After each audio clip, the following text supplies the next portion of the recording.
Would it be like ninjas? After watching the first 2 episodes of Skeleton Crew, I took to the internet to see what everyone was thinking. And I have to ask you, why are you doing this to yourself? How many times will you fall victim to the old Triple K okie doke? By that I mean the Kathleen Kennedy kickoff. She places that ball perfectly by dropping a great first episode. You come running like, ooh, a new series of my once beloved Star Wars. She sees you coming a mile away, and by the time you get to the 3rd episode, she yanks the ball up. You whip that kick so hard, you fly into the air, coming out of your licensed Jedi tunic, landing ass first on the business end of your prized replica lightsaber. Do you actually think this series is going to be good because you saw 2 nice episodes? Well, I guess I'll be right there on my back next to you because I fell in love with this show by the end of the 1st episode. Okay, come on, Kathleen. My nose is open. You get in one nostril and Dave Filoni can have the other. The cast of 4 consists of 2 lovable scamps, Wim and his best friend Neil, Fern, a less likable strong female character, and her best friend, KB, who possesses a handy-dandy cybernetic implant that will make her indispensable during their adventures.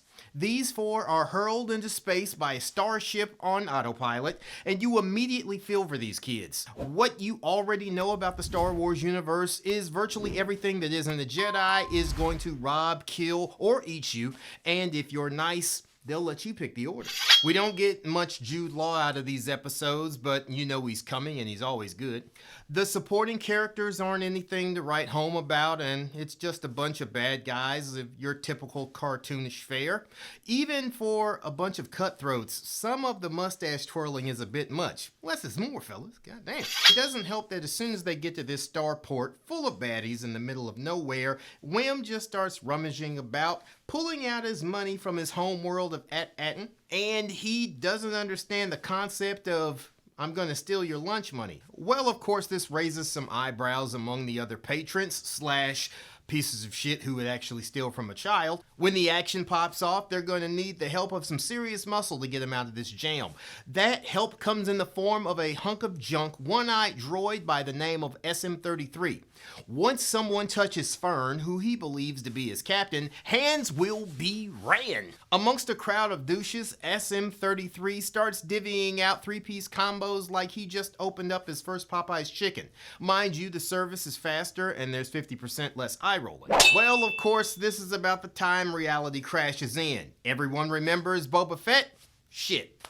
What about Obi-Wan, aka One and Done? Craptastic. And how far the mighty fell with the last season of Mandalorian. Those 3 shows cost a grip and yielded extremely low return on investments. Oh shit.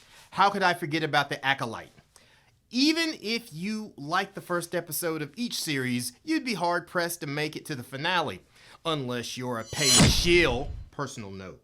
How to become paid shill. Profit versus integrity. Oh shit. My final thoughts, you could see where all the money's going between the shows, sets, and the decent CGI, considering it's Disney+. The acting is good, and none of the children have grating characteristics that will make you blow your...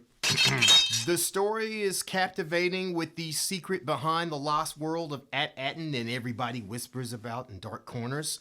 Its secret treasures, and just how in the hell are a bunch of children supposed to survive in the harshness of space with bloodthirsty pirates looking to wring fortune from their little carcasses? My question to you, why do you so easily forget the power of the dark side? Do you think Kennedy can't fuck this up? But Shinobi, you say. Look at all the writers and the list of directors for each episode. It's a convergence of talent, money, and execution. Look at the reviews. The chicks in the Skeleton Crew are so young they couldn't possibly be bitches or know-it-alls. And there is no sign of the message to be found. Stop being such a cynical shinobi. Your optimism is precious. Let's say we revisit this in 6 episodes. Until then, I'm your bro Shinobi, and what's that over there?